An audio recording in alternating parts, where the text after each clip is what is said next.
Thank you. All right, so our panel has the small task of working through generative AI right before lunch. So we've got about 40 minutes to do that, or maybe I could just go as long as I want. Is that right? No. Okay. Okay. Thanks. All right, so hi, I'm Brian Wright. I'm from the University of Virginia. I'm associate professor there, director of undergraduate programs.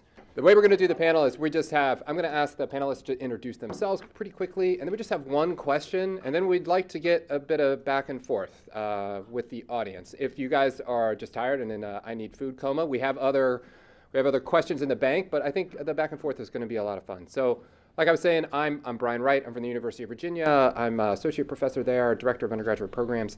And so why don't we start, Christian, why don't you come down, introduce yourself, and then we'll go back this way, and then we'll go the other way for the first question. Sure. Hi, everybody.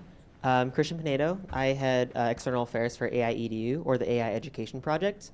It's a nonprofit org that focuses on AI literacy in the K-12 sector, so building out resources and support systems for school districts across the country. Lovely to meet our fellow panelists and kind of start this conversation. Thanks, Christian. Yep. I'm Ilka Koska. I'm a teaching professor in the College of Professional Studies, and I teach our multilingual graduate and undergraduate international students, teach a range of English language courses. Do I look like a pasta salad to anybody? Standing between you and lunch is always a tenuous position. My name is Paula Payton. I am a teaching professor at Wake Forest University School of Business, where I have built and teach leading the analytics organizations to graduate students as well as executives. I've been in higher ed for some time, former academic director at NYU, came from Columbia, where I also ran industry partnerships, and very happy to be here. You don't need that.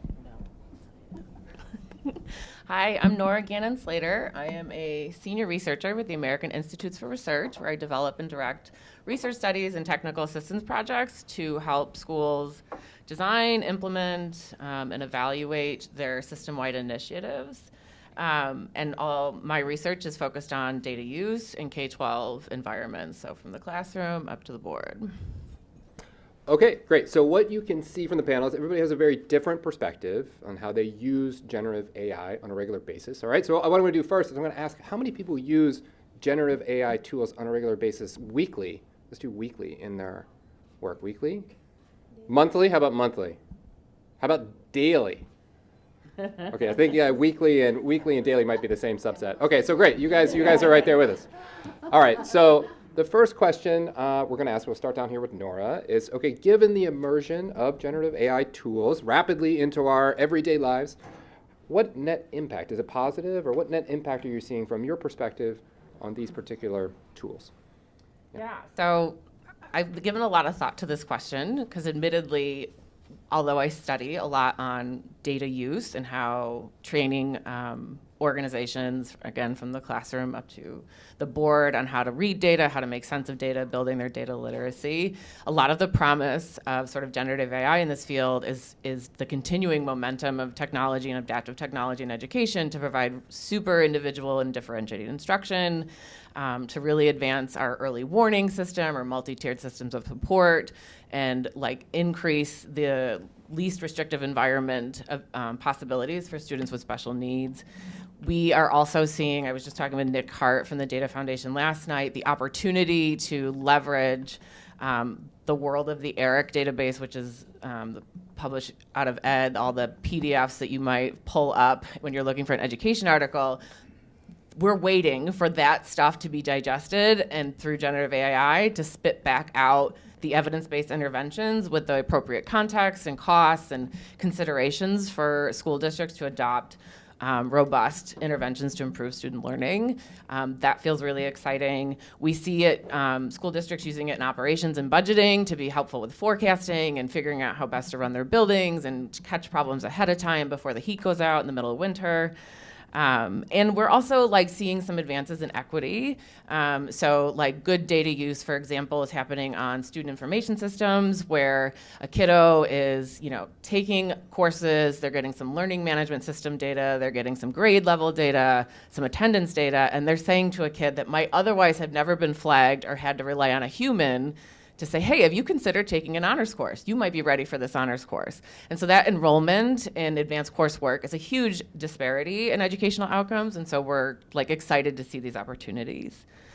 But I am wary and skeptical and here to listen and learn from you all, because some of the concerns I have about generative AI in education is no different than the concerns that I had when I was studying data use 15 years ago and how we expect educators to use data to drive decision making.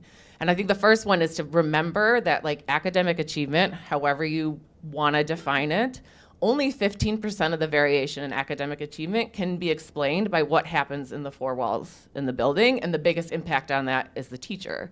That means 85% of the reason that children aren't getting the outcomes that we think are important is not happening inside that building. It's because they're not getting to school, they're not seeing a doctor or dentist regularly, they can't get a commuter, like they can't, their attendance boundaries prevent them from taking the bus or make it inaccessible.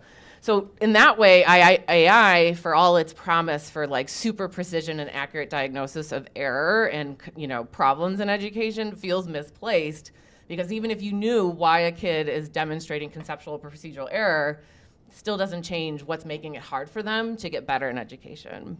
The other concern I have is, like, data is a means to an end, right? Like, we want data to make better decisions. In education, we have some very flawed and I think in troubling assumptions about what those ends should be. So standardized testing is like our gold standard for measuring quality in education. Standardized testing has some very racist roots. It was designed initially to sort children, and those models, although they have improved over time, it still raises the question of, like, do we have the outcomes? Are we measuring the outcomes we think that matter? And therefore, the data we feed into that model, how is it going to either, close those equity gaps or perpetuate them? And then the last thing that I continue to always have this concern with when we adopt technology at rapid pace in classrooms is it tends to render teaching as a technical exercise and education as a medicine dosage. So if I give a teacher, if I free up their time, and if you tell a teacher that this will free up your time, they will roll your eyes at you, because nothing frees up a teacher's time. Because if you give them free time, it gets taken away. But if you say to them, like, well, here, this program, if you put this kid in front of the screen and they input this information about their learning, and it will spit back all this information they need to, like, learn and these lessons and stuff like that, you're treating it as though education is a medicine that can be dosed, like a dosage that children receive, when really education is a social interaction between people. And, like, no generative AI system is going to replace the value of that interaction. And teaching is not a technical enterprise. It's just not. So I think, for those reasons, I remain skeptical, but also, like, because I get to revisit these issues again, I'm also hopeful that some of the other, advances in education around improving equitable opportunities and outcomes for kids, like, will get folded into this and saying, given the advances we made in the last 20 years, here are ways that AI can continue to benefit children. Fantastic, great, thanks. Paula? Hard to follow that one. Thank you, Nora. This isn't even on. Again, as I said, my name is Paula Payton, and I'm in a relationship with Google Bard. I think we all are at this point, right? The issue is, how do we know to make that relationship positive? How do we use the tool to perhaps not help us make better decisions, but prevent us from making poor decisions? So as I think about, we are, there is no doubt that there are momentous expectations of this tool, both from industry and to some degree academia, and I'm very, very happy at this thoughtful gathering of people who I think will carve the way and perhaps light the footpaths for all of us who work in both areas. I mean, I think, one of the things, and I'm going to wear I'm an applied behavioral scientist by training. I've spent equal time in industry and academia trying to think like you better about these things. And spending a lot of time trying to figure out how to really throw out the appropriate yellow flags around a tool that is quite easy to become infatuated with quite quickly. It's very easy to become head over heels. And I remember I work with probably close to 200 researchers who do applied research. And the first day, everybody said, this is going to make me a better researcher. And by day 3, it was clear that wasn't going to be the case for a variety of reasons. But it's compelling, and it's provocative, and it's seductive. And so I feel a keen focus on making sure that we know how to use it and use it properly. What is it good for, and what is it exactly not good for, and how to stay away from it. And I don't simply just mean hallucinations. I worry about things, as you all do, like, will it make us perhaps not, what's the word I'm looking for? Not lazier, but will it, yes, that's a better word, thank you. More complacent about doing things. Will it make us inherently less analytical to have a tool as powerful? The other thing I think that's difficult for us to wrap our minds around is it is a tool that will iterate over time. Iteration is kind of it's an idea that we get, but perhaps not at the level that we need to. Your comments around software, here it is, off the shelf, it's going to run. It's different. We're living in a world now where what we put in terms of developing prompts, good, better, best prompts, is going to be critical for us in rendering the outputs that we want. So a cautionary tale, I'm testing the tools every day to try to figure out what, how we need to think differently. I'm advising my colleagues and my students every day to make sure that they think about, what the opportunities are going forward. So I'm on the journey with you, and I look forward to a heck of a ride.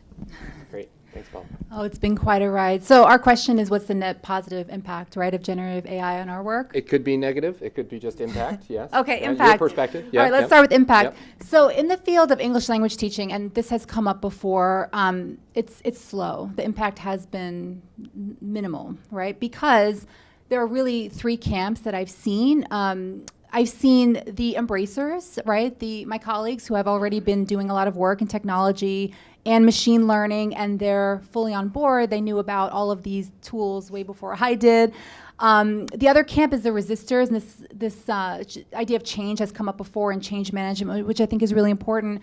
There are educators who are strongly resisting any kind of talk even about generative AI, and never mind even using it in the classroom. I think it's probably because of change, because change is difficult and it's emotional, and probably because they do see it as hype, they see it as a buzzword, they see it as trendy, and they really adamantly want nothing to do with it. And I think the third camp is the camp where I am in, is more of the realists, right? We understand that generative AI is not going anywhere, that our students are definitely using it, our international students are using it in many different ways, and I think it's just been such a major disruption that we have to really put our minds around. So what that means for English language instruction and even for foreign language instruction, I think remains to be seen. But right now, I think we are still behind many other fields in which some educators I've been talking to over the past year don't know what ChatGPT is, never used it, have no idea how it works. And then you have the other range of the embracers who are developing their expertise in it. In terms of the impact of my work, I really, over the past year, have been trying to focus on one main question, which is, what can generative AI help me do better as an educator? I really strongly believe that we shouldn't be using these kinds of tools just to use them, just because they're trendy, just because it's a buzzword, although they're not going away. But really, how can I really leverage it? And I shouldn't be using it if it's not going to help me do my job better. So one quick example is with Flip Learning, and the talk this morning about using short videos, the talk that we've been having about active learning, about project-based learning, learning by doing, that all reminds me so much of Flip Learning, which is what I've been working on the past couple years, well, actually since 2015, so 7-8 years, not good at math, for a long time now, where I think that I've been trying to, and what I'm going to continue exploring with is, how can I build in generative AI literacy lessons into a flipped learning model? So that means, for me, students engage with the content outside of class, either through an interactive video or through a lecture or a reading. It doesn't even have to be high tech. And in class, we have more space to work on active learning activities. And that's where I've been building in discussions of ChatGPT, using it with students, analyzing the output together. I really think that students should learn to both learn with generative AI and also learn about it. So we explore it together. I've been asking for their feedback. I've been conducting some research in my classrooms, and I plan in the spring to do some research with faculty to understand how, why, and what they're doing with generative AI. I'll pass it to Christian. So I'm going to approach this topic as a teacher. I started my career in the classroom, spent 7 years teaching high school chemistry in Southeast San Diego. Majority of my students were undocumented, majority of my students were not English language learners, and was quickly building this frustration year after year about how, what Nora was saying, the things that we were measuring against, the skills that we were building within students were not practical skills in the real world. And that's only become more and more true as technology advances, as the workforce changes, and the kinds of skills that it takes to succeed in that kind of workforce is changing so rapidly. And so I think AI is kind of being a catalyst for change in the education world. I think it's actually bringing on a lot of opportunity. In the past year, it's put a spotlight on what skills are we actually looking to build within students, and how do we measure against those skills effectively? And right now it's just a question. There's no answers quite yet, but it's at least putting a spotlight onto that question. ChatGPT celebrated its birthday this past week. It's a year and 5 days old. Feels so much older. And so generative AI is so new. And 3 weeks ago, we saw an executive order come out of the White House, calling for regulation around generative AI. And never have I seen the government work so quickly. That was for the federal government to work that quickly, to jump on moving funds, moving advances, and moving federal resources towards building out regulation, building out research, building out answering a lot of what these questions are. I think it's pointing to the fact of how important this is. In the education settings, we've been talking about building 21st century skills, and we're almost a quarter of the way into the 21st century, and we're still trying to figure that out. I'm hoping that in the next couple of years that we actually start to figure that out a little bit more concretely. In the past year, I would say that generative AI has brought on a positive impact, and that impact is attention. Attention to what actually needs to change. I think the next 6 months to 3 years are really going to define whether that positive impact is going to remain or if it's going to be a negative impact.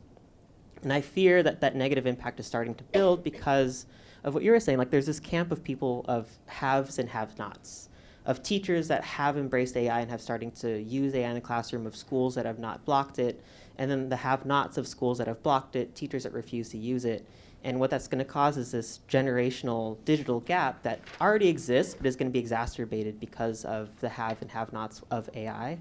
I'm hoping that to focus my time and my work and actually focusing on who are the people at the end of the line, who are the last people who are looking at this, who are the camps of have-nots, and why are they thinking, why are they ignoring it, why are they negligent into actually focusing a little bit more on what AI literacy means for their students, and how can I recontextualize, how can I build literacy, how can I build support systems for those educators and for those schools. And so, so far, in the very short year, I would say net positive, but I fear that we're setting ourselves up for a net negative over the next 3 years, and I'm focusing my attention on actually closing that gap as much as I can. Great. All right. Great perspective. Thanks for that. So this is where we're just going to open it up. We've got another 20 minutes or so. So does anybody have questions from our panelists? So we got. If not, we have questions for you. Yeah. Looks like we've got a lot. Maybe right there. Great. Great comments. I think I personally believe that generative AI, ChatGPT, is one of the best learning tools for learning any new concept that you have. And I believe, I agree with some of you, that our education is significantly kind of lagging behind this technology. And I don't think that, forbidding this technology is the right path. My kind of the comment or the question is really how we need to actually change the education. What kind of the skills, to your point, Christian, what kind of skills we need to enforce young kids to learn? We actually can, I'm not sure how many of you are familiar with the tool Camingo from Khan Academy, which is a great tool to help kids learn new concept. At the same time, we can actually get them exposed to this, because at the end of the day, they will use these tools when they start working. We cannot stop that. They will use that tool to write essays. So we have to embrace this tool and see how we can actually bring the best for educators and for the students.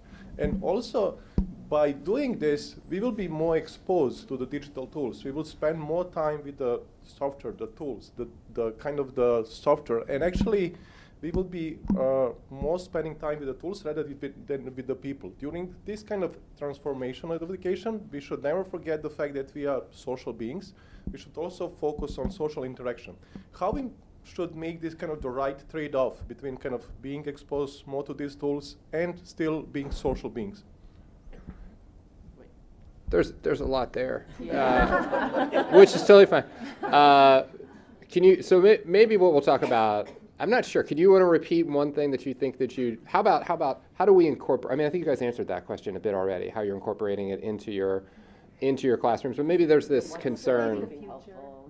Yeah. So I believe that we should let students use these tools. But on that path, on that journey, we should actually enforce also the social interaction between kids. Because right now, in this country, we have the really rising mental health problems. And I believe that these mental health problems are coming from this kind of addiction to this software, digital media, or everything. How we make this kind of healthy balance between these two things? That's basically the core of the question. Very good. Okay. Anybody want to start? I'll start. Christian? I want to Yeah. make a couple of points. So Yeah. one, like you brought up Conmigo as an example of a tool that we can use to leverage these things, but the problem is Conmigo costs money. Like there's a barrier of entry already, and so that's going to only exacerbate that kind of like digital gap, and it's only going to exacerbate some students that actually are using these technologies in the classroom and aren't. And then on a systems level, like the last panel talked about how industry was grappling with this, and I think we don't realize that schools operate like almost like industry, but like 10 times more complicated. It's very, very difficult to set up these systems of support within a school district. One school district, let alone several school districts across the country who all have such different audiences of students and of teachers. I would focus that question a little bit about what does this look like at the teacher level before even looking at this at a student level, because the facilitators of these social interactions in the classroom are teachers. And if teachers don't have that literacy built in amongst them, if they don't have that confidence built in amongst them to actually facilitate these conversations, then that isn't going to trickle down to student level impacts, at least in the classroom. What Nora was mentioning earlier is that the classroom is actually only one small facet of student learning in the real world. And so this kind of widens that scope in terms of like how do we actually build these systems implicitly into how students are interacting with these tools outside of the classroom as well. Students are using technology. AI is not new. It's been around for like 30, 40 years. AI being integrated into things like social media is definitely not new. How do we integrate those kinds of ethical concepts, those responsible use concepts, into the technology that students are already engaging with outside of the classroom? And I think that starts to scratch the surface of the question you're asking. And the more organized facilitation that we could have in the classroom needs to start at the teacher level, and then how do we support teachers in order to facilitate those conversations? That's primarily giving them a sandbox to play within, meaning having proper regulation in place, at least at the school district level, to make sure that tools and technologies are being used responsibly, building teacher literacy and building up their confidence to actually like talk about these concepts within the classroom, and then rooting those concepts and those literacy points in those skills that we want to build. And those skills are often rooted in ethics, critical thinking around technology, responsible use, and actually making students critical consumers and users of technology rather than just consumers of the effects of the technology itself. But I'm curious to hear everyone else's thoughts. I mean, I guess I'll come in at the graduate level. Okay, be fussy.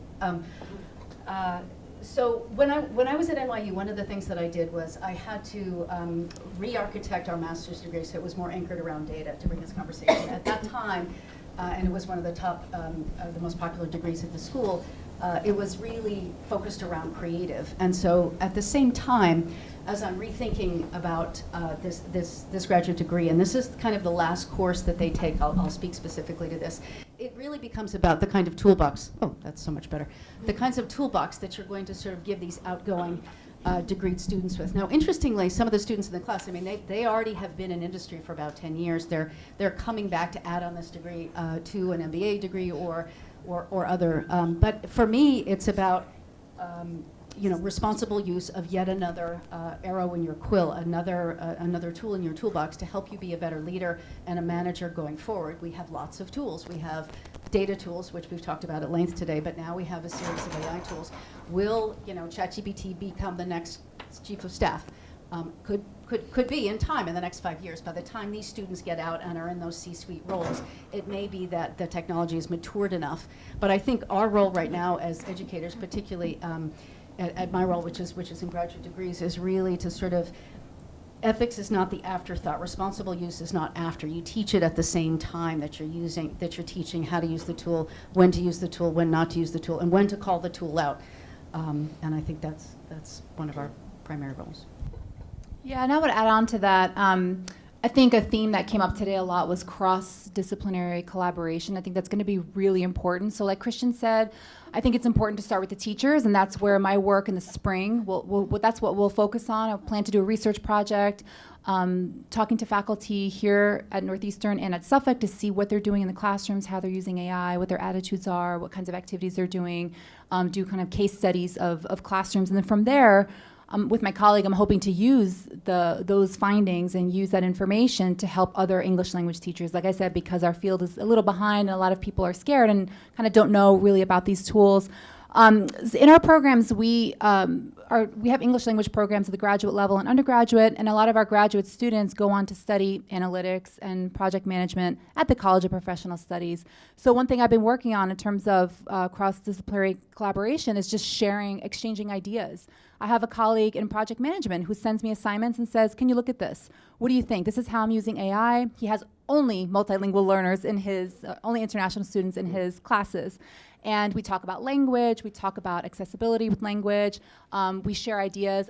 I'm not a project management expert by any means, but my students are going to those programs, and then after project management, they're going to the workforce. So I really think that what came up today, especially in terms of language, this idea of we need to speak the same language. I love ISL, that acronym. I think that's very interesting, and it could be very useful. I think that's where we probably should be focusing on in 2024. At least that's where I'm going to be focusing my efforts, is learning from all of you in the room, data scientists, learning from everyone who has expertise in generative AI, and working together. I think it's going to be key. Great. I think we got time for, yep, there we go. Okay, thank you. So there's been a lot of great talk about building skills and focusing on outcomes versus just checking a box. How are you balancing that with the realities of the job market and preparing students for a world where, recruiters may not be looking for those skills? They may be looking for past companies that you've worked at, or a certain amount of adherence to the keywords in a job description, as well as the competition from mass layoffs, resulting in increased competition for entry and mid-level roles when senior roles have been kind of axed.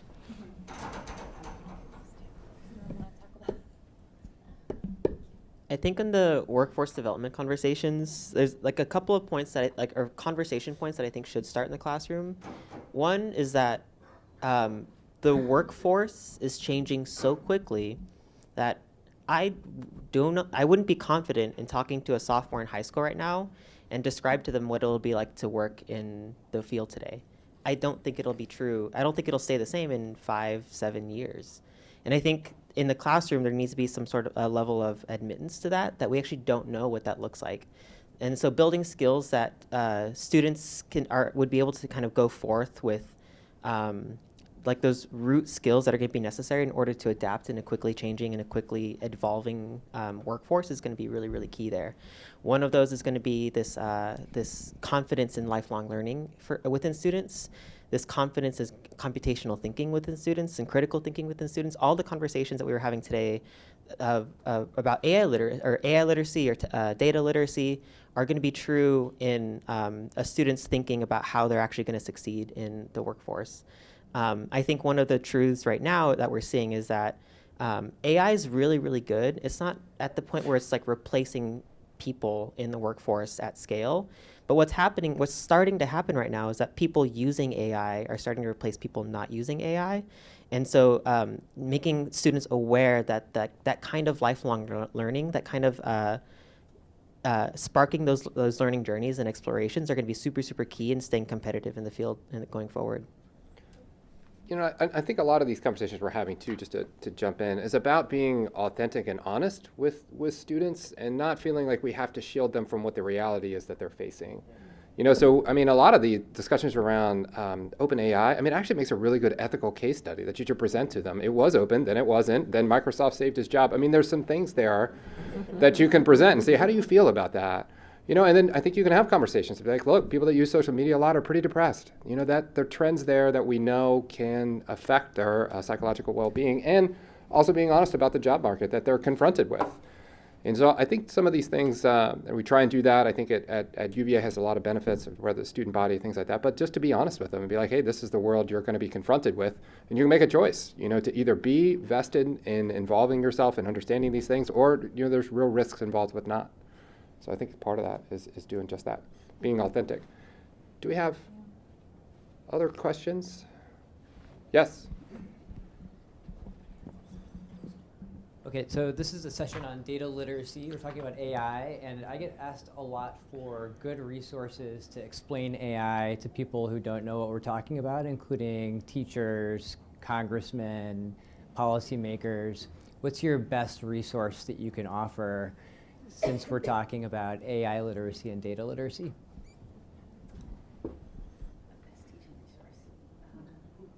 And it's been around for 30 years, as Christian said. I'll have a book coming out next year, so we can. In all seriousness, that's a challenge, I think, because there is just so much out there. I'm on LinkedIn a lot.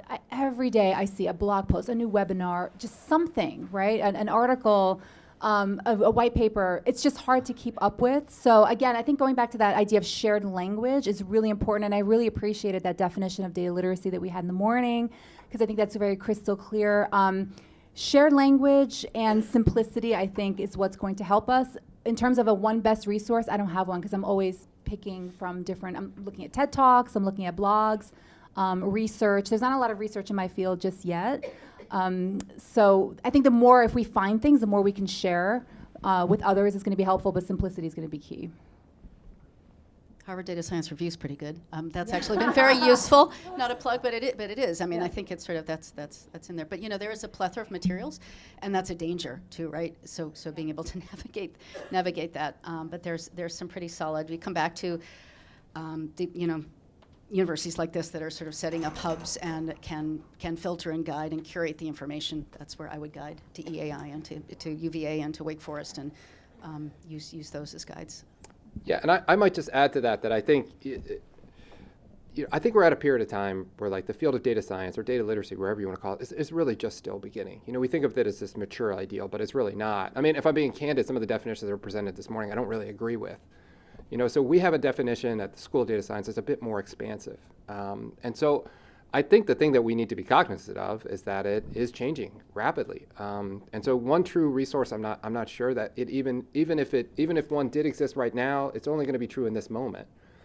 So the way that we think about the field, and I'll just soapbox just for a bit, is that it was really birthed when we think about kind of the data formal education at the graduate level, because it was so responsive to industry. And so there were hundreds of programs that got created, and then institutes that followed that now. And so really what we're seeing now is an evolution of the field, if we think about data science and AI, moving down to undergrad and up to PhD, right? So without that missing component, a lot of what happens in K through 12 education is correlated pretty strongly with what teachers learn in higher education. And so that space hasn't even been populated fully yet. So this idea of, like, what is data science, how do we give people information about it? The truth of the matter is, no matter what anybody tells you, we're still trying to figure it out.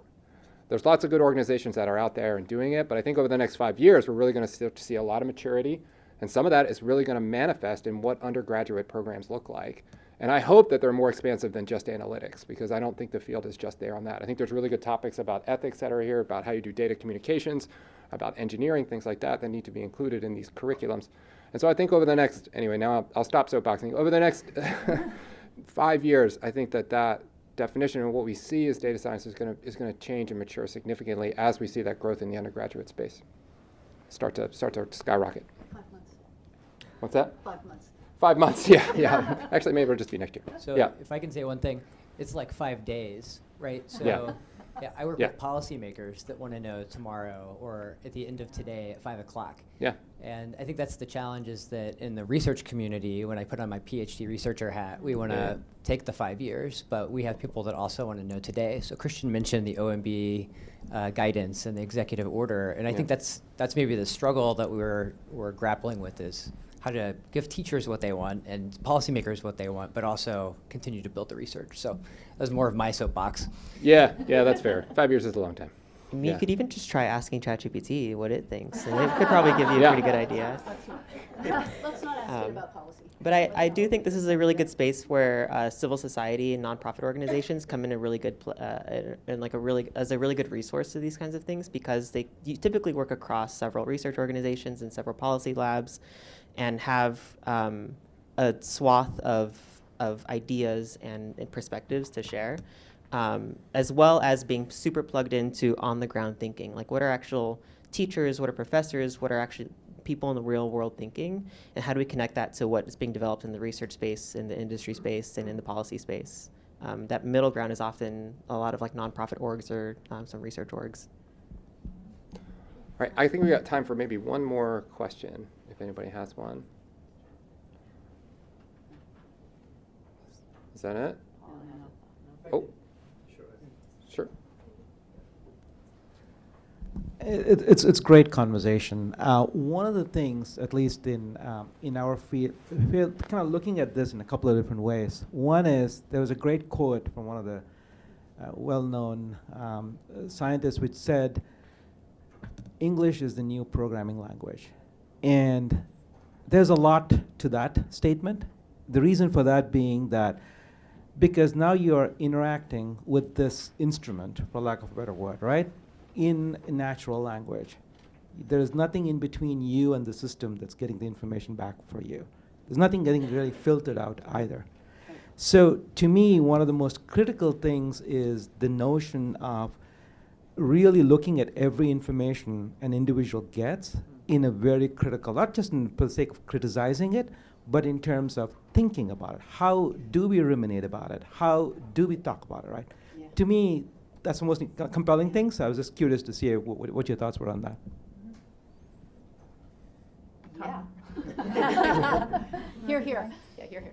No, I mean, it's sort of, I sort of checking biases and understanding that you still have to interpret the system. But it's, as I said, it's seductive. The conversational AI has gotten so sophisticated. Just in the last few years, you've seen it, because we didn't have that uptick with Siri, with Alexa when they were at launch just 2 years ago. People very much understood the barriers. Now, I think there's a risk of people falling headlong in the deep end of that pool, and so that's why I think we really have to be, as we expose people to these technologies, we have to be very circumspect in kind of the I don't want to call it a warning label, but it is in fact that. It's a guidance for use. This is how you best use this. This is how you might want to not use this, because it's not going to deliver what you want. I know I've said that before, but I feel it bears repeating. And the other thing, just to touch on it, you talked about evidence-based thinking. If we do one thing and one thing well with data literacy and AI, it's teach people to be, data consumers, data producers, to be more evidence-based in their thinking, to question everything. This is an old idea in academia, but one that we need to harvest, resuscitate, and sort of paste on our foreheads. Be more evidence-based in our thinking going forward. I love that, Paula. I'll add that, like, thinking at it from a systems lens, most districts, save for maybe the top 100 largest districts in the country, don't invest in data. They don't have a data person, which, like, if a data person exists in the organization, I was a data person in districts. I literally was like building Excel sheets and trying to put data sets together and those dashboards and running to a board meeting with results and trying to drive an enrollment model or something like that. And I'm very fortunate to have that training to work across levels. Most data, especially the rows and columns in education settings in K-12, is mandated. It is required to be corrected for the state, to be compliant with title, to satisfy a bunch of policies and so on and so forth. And so that data creation that we talked about earlier, those people are thinking usually about what data do I have to make sure I put in there to satisfy what's needed, and then they get an error report back and they just fix it in a flat file and re-upload. They're not thinking about an architecture of data, an infrastructure of data that supports strong data-driven decision-making, produces evidence that informs our thinking about what's good and right for kids. And so I think one of the risks of the generative AI is it technically could make it easier to get into your data, right? Like if we had a really robust and secure model, you know, Cleveland Metro School District or Buffalo Public Schools where I am, they put their data in there and they can glean all these insights. But if there isn't data governance or protocols or quality assurance in the outset, or just good conversations about what data we need and why, then it's going to be for naught. And again, my big concern is it will just continue to perpetuate and reinforce inequities in education because data models that exist in education already do that. Well, I think that's a good place to end. Okay, so thank our panelists for such great responses, and thank you guys for such great questions.